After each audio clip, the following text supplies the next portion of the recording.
Yes, guys, I screwed up. I lost the beginning footage of this particular repair I was going to take you on, but I managed to salvage the second half. So what I'm going to do is I'm going to jump down to the bench and explain to you what I was trying to do at this customer's house. Then we'll go into a little tutorial of the conclusion of the repair, which I did manage to salvage. But the point is I rebuilt a 4-valve Gerber shower body with cross handles, like the ones featured in the thumbnail. And my intention was to use ceramic cartridges because ceramic cartridges are way better than traditional washers and seats, in my opinion. They last longer, they're positive on, they're positive off. You don't risk chances of the packing stems leaking or the packing nuts getting loose. But because this was a pre-1990 Gerber shower body, Gerber says the ceramic stems won't work. So I'm going to jump down to the bench, explain to you the difference between the ceramic cartridge and the traditional cartridge. Regardless of which ones you use, always make sure you get original manufacturer's parts. Yes, you're going to pay more money for them, but they're going to be worth it in the long run. It's going to eliminate callbacks, and you're going to have happy customers. So stick around. I'll be right back after the intro.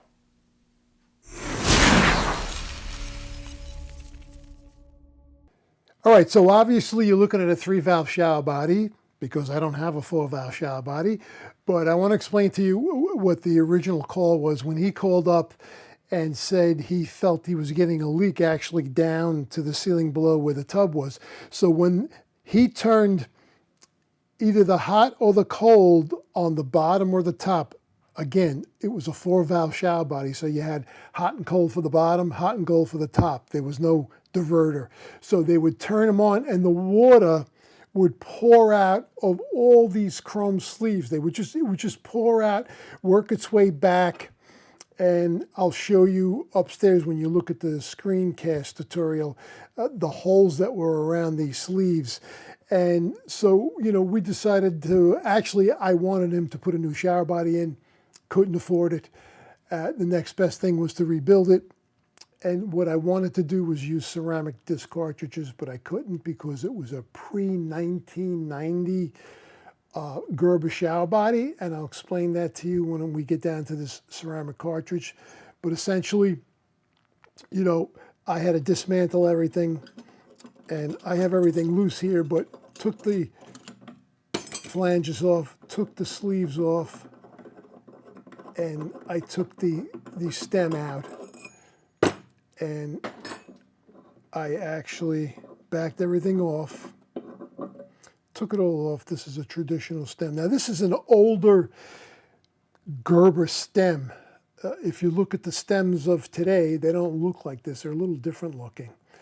But at any rate, when you're going to use a ceramic replacement, a ceramic cartridge, what you have to do is you have to remove the faucet seat that's inside of there, okay? And I have this in here loose just, again, for demonstration purposes.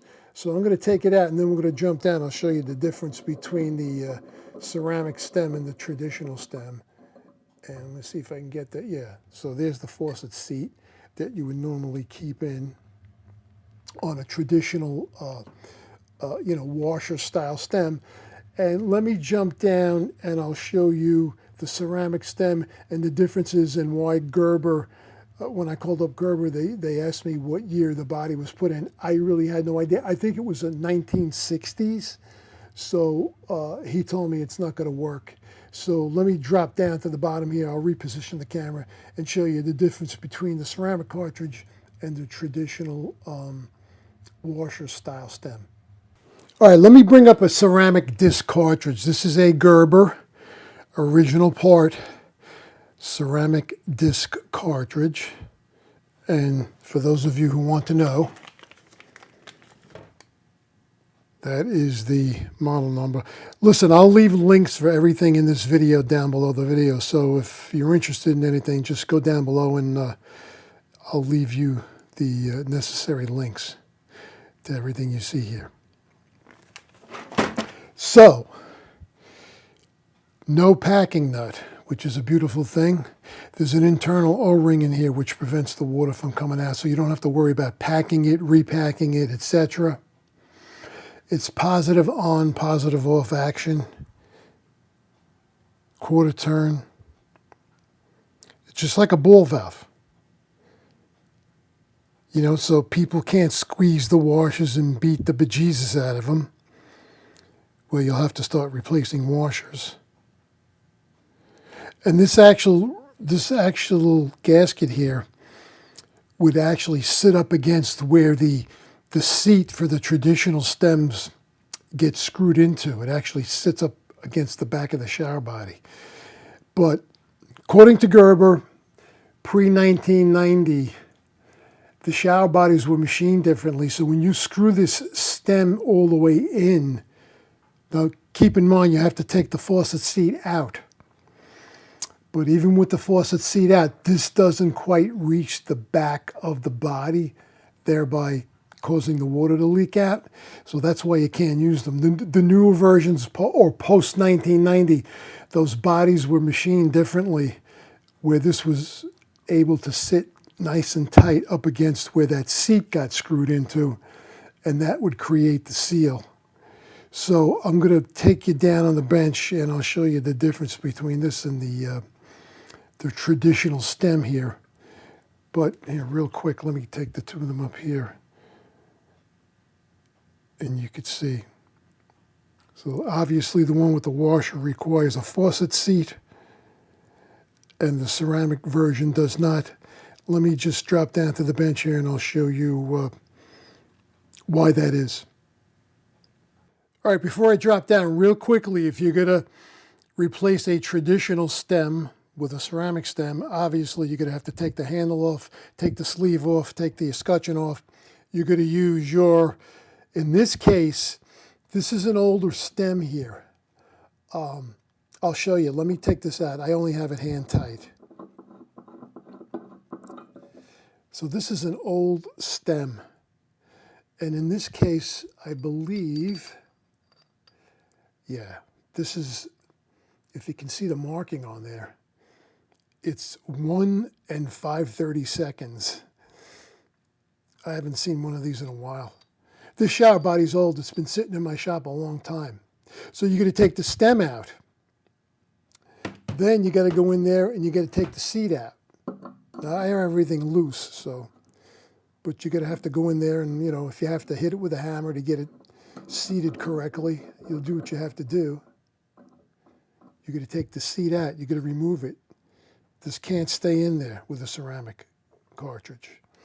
Then you're going to get your ceramic cartridge. And with the proper socket for the Gerber stems, which I believe is 29/32, then that'll work in all modern Gerber stems, including the washer type. And then you're going to screw this into the body, and this has to sit right up against the back of the body where the old seat screwed into. So that would go in like this.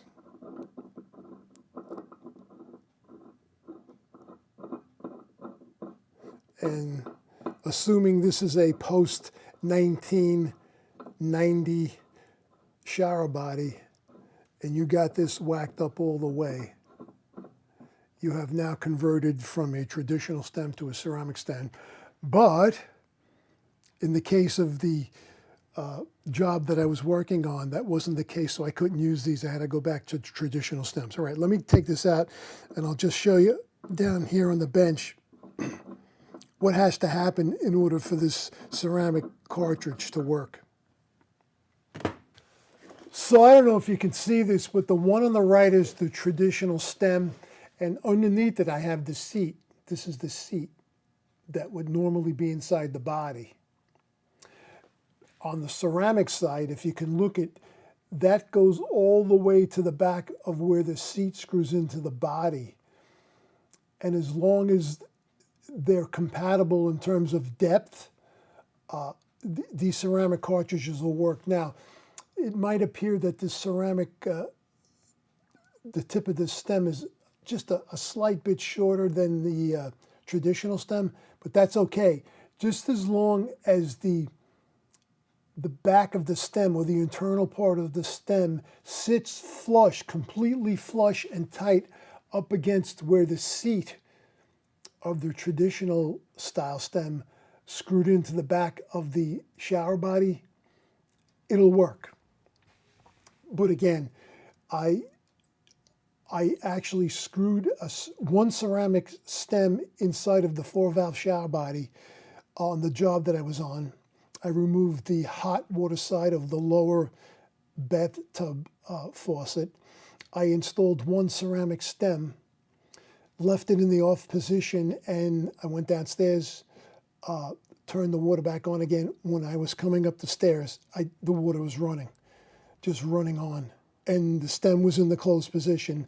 That's because it was too far back. The internal part of the shower body was machined a little deeper than the post 1990 versions. So if you have a post 1990 Gerber shower body, and the only way you're going to know that is to know the year it was put in or the year it was manufactured, and that's kind of hard to do. But basically, post 1990, you're golden. Pre 1990, I would just go with the traditional stems and seats, and they work fine. You know, as long as people aren't abusive. Again, now in this case, this was a Gerber 4-valve shower body.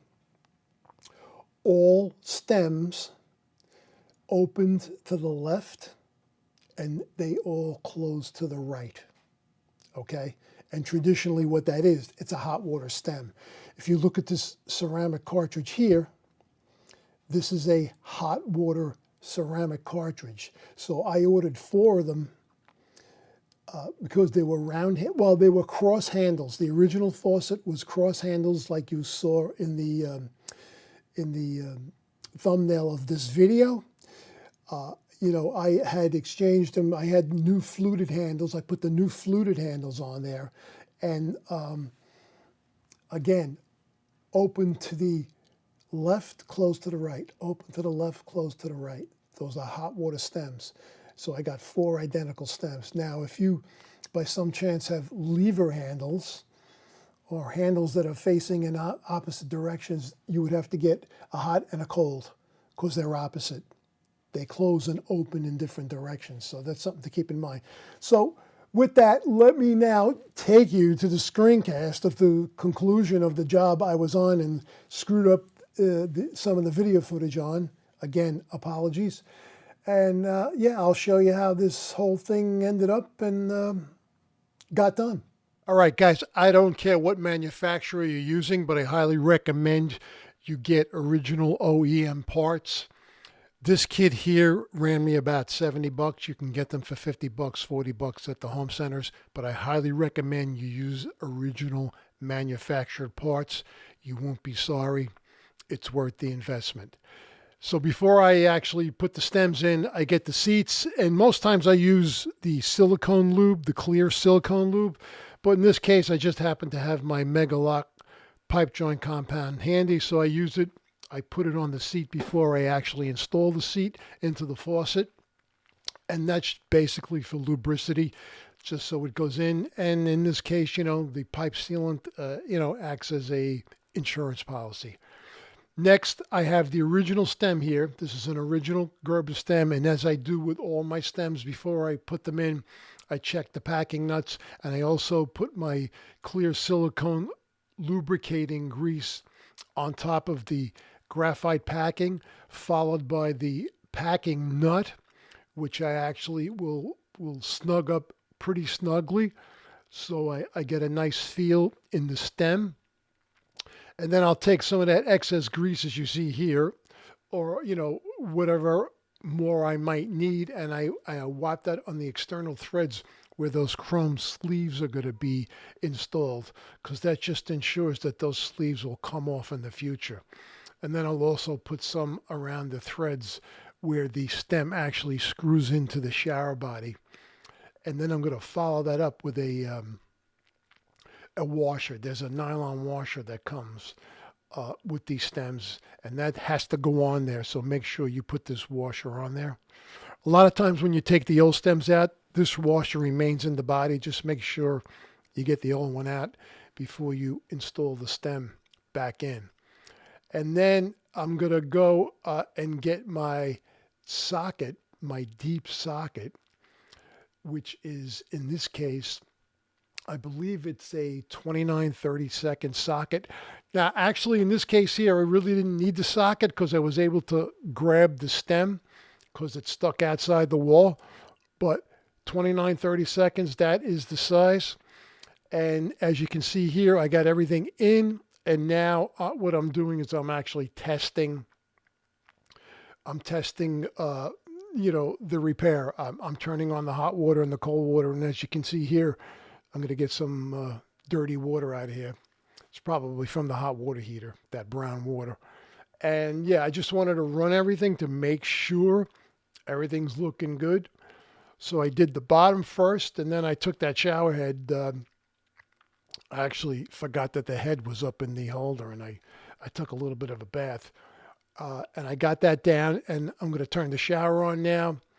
And I just want to make sure everything's working. I want to make sure the stems are feeling good and there are no leaks. And as you can see there, I got that shower head flowing. And I do both, hot and cold. Turn everything on because I don't want any issues before I start putting the trim back. Yeah, and pretty much that's my sequence of operation. And I was happy with this after I got everything in. And now it was a matter of installing those chrome sleeves, and you'll see the space around the sleeves coming up.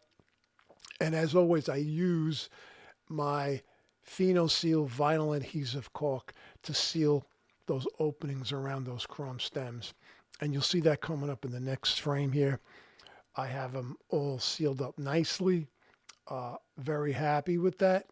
And then what I do is I am going to install the flanges against the wall and the handles. And before I actually stick those handles on there, I do this all the time. I don't care, whose shower body it is. I actually get my waterproof silicone grease and I put a nice big blob inside the handle there. And that's going to ensure that that handle will come off in the future. The screw will get lubricated as I screw the handle in. And yeah, it's going to be really, really, really nice and able to come off in the future should you have to remove it. And, ultimately, this is what it ends up looking like. I want to bring one thing up. You can see I put the buttons on, the hot button, the cold button, and everything's pretty straight. As this faucet gets used, because it's traditional washers, those letters are probably going to be crooked. They'll work themselves to the right. That's the nature of a washer type stem. With the ceramic stems, there's a positive on and off, and they'll remain in the same position all the time. So if you're OCD and you can use ceramic stems, I would recommend ceramic stems all the time. But this is what I had to do in this case, and everything worked out well. So there you go, guys. Again, I want to apologize for not having the first half of the video, on the job, like the tutorial that you saw. But listen, I screwed up. But anyway, the point is this. If you have the opportunity and the manufacturer you're working with has a ceramic option, I would always go with that option. Positive on, positive off. You don't have to worry about washers wearing out. You don't have to worry about packing nuts leaking. I actually put ceramic disc cartridges in a Gerber 3-valve shower body in the apartment above this office in 1996, so they worked out well. I don't get any complaints from my tenants. It's a beautiful thing. So again, if you have the option, I would go ceramic, and I absolutely would go with original manufacturer's parts. There are plenty of companies out there that make bootleg stems that'll fit anybody's shower body, but I seriously would consider going with the original manufacturer. Guys, I want to thank you for sticking around. You may also want to consider subscribing to the channel, but the most important thing you can do is to hit that thumbs up button, because if you don't hit a thumbs up button, YouTube doesn't show these videos to anybody. It's funny how that works. People don't like the video, YouTube goes, you know what? I'm not going to distribute this, but I would appreciate that thumbs up because it'll really help out the channel. Hope to be seeing you again real soon in my next video. Stay well, and as always, happy plumbing, guys.